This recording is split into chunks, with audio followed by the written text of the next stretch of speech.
बघा, मी पहिल्यांदा तर तुम्हाला सांगतो, कुठल्याही पक्षाचा कोणी असो चुकीचा वागेल, कायदा मोडेल, तर या राज्यामध्ये त्यांना आम्ही सोडणार नाही. त्याच्यामुळे जी काही कारवाई झाली पाहिजे ती कारवाई कोणत्याही पक्षाचा असो, आमच्या पक्षाचा असो, दुसऱ्या पक्षाचा असो, ती होणारच.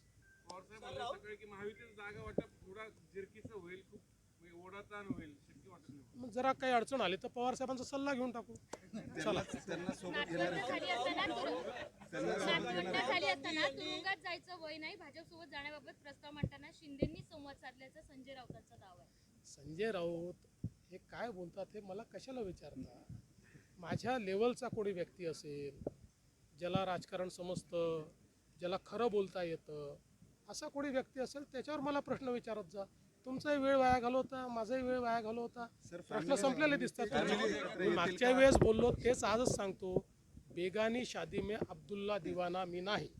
त्याच्यामुळे ते दोन पक्ष आहेत, दोन भाऊ आहेत, काका पुतळे आहेत, त्यांचं त्यांनी ठरवायचं आहे. ठरवलं तर प्रतिक्रिया देऊ, नाही ठरवलं तर तुमची पतंगबाजी चालू राहील.